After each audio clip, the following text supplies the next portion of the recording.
සුදු අම්මේ අපි කොහෙද ආවේ? කොහෙද මේ ඉන්නේ අපි දෙන්න? කොහෙද ඉන්නේ? කොහෙද ඉන්නේ? මේ බෝ නෑද?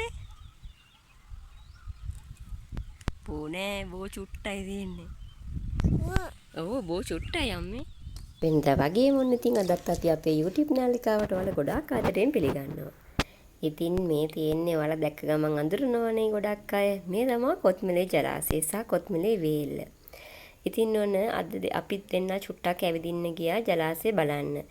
ඔයාලා දන්නවනේ අපේ ගෙවල් ළඟ තමයි කොත්මලේ ඩෑම් එක තියෙන්නේ. ඉතින් ඔන්න මම මේ දවස්වල ඩෑම් එක බලන්න ගියේ. මේ දවස්වල වතුර ගොඩාක් අඩු වෙලා තමයි තියෙන්නේ. ලොකු පෑවිලක් තියෙනවනේ මේ දවස්වල. ඒ නිසා ඉතින් වතුර මට්ටම ඇත්තටම යටටම අන්තිම අඩිය වගේ තමයි තියෙන්නේ. ගොඩාක් අඩු වෙලා වතුර.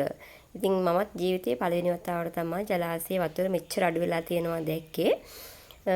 පෑවිලි වැඩි නිසා ඉතින් ගොඩාක් යට වෙලා තියෙනවා.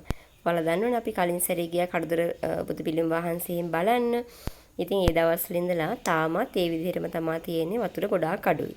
ඉතින් මේ තියෙන ජලාශය අනිත් පැත්ත අර එහා පැත්තෙන් ගඟ තියෙනවා. ඉතින් දැන් ඇත්තට වතුර අඩු නිසා ලොකුවට පේන්නේ නැහැ. බලන්න ඔයාලට පේනවද දන්නෙත් නැහැ. පහළ තියෙන රොබරෝසියා මල් පිපිලා තියෙනවා. රෝස පාට මල්. ඒ වගේම මී හරක් කුළු හරක් එහෙමත් මේ තැන් තැන් වල ඉන්නවා. ගොඩක් අධික පෑවිල්ලකුත් තියෙනවා. එයාලා වතුර හොයාගෙන යන නිසා මේ ජලාශයවට ඉන්නවා. මේ ඉන්නේ. ඒ වගේ කුළු හරකෙක් තමයි මේ ඉන්නේ. ඉතින් මෙයාලා අනිනවා කරනවා. ඒ නිසා මෙයාලගෙන් ටිකක් පරිස්සම් වෙලා ඉන්න ඕනේ. මෙයාලා ඉතින් උඩට එන්නේ නැහැ. ඒ වුණාට පාර අයිනේ යද්දි ටිකක් පරිස්සමට යන්න ඕනේ. අර බුදු පිළිම වහන්සේ බලන්න යනවා නම් එතන කැලේනේ තියෙන ඒවට ඒ නිසා ටිකක් පරිස්සම් වෙලා යන්න ඕනේ. හවස් වරුවකම යනවා නම් මෙයාලා ඉන්න පුළුවන් කුළු හරක්. ඉතින් තව විශේෂ දෙයක් තමයි මේ සැරේ මේ වල ගහක් තියෙනවා පේනවද මේ ජලාශය මැද ගහක් වතුර දැන් අඩු නිසා ගහක කොටසක් පේනවා.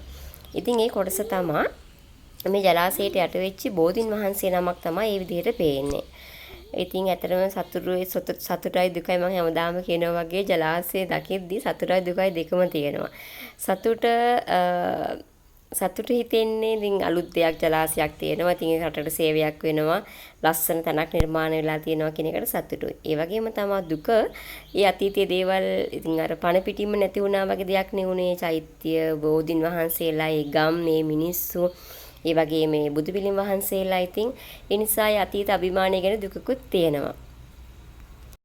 ඉතින් ඔන්න මේ මම ඉන්නේ ගෑම් එකකින් එහා පැත්තේ තියෙන හමුදාවේ ආමියකින් කරගෙන යන කැන්ටින් එකක්. ඉතින් ඒ කැන්ටින් එකට අපිට ගිහින් කන්න බොන්න පුළුවන්.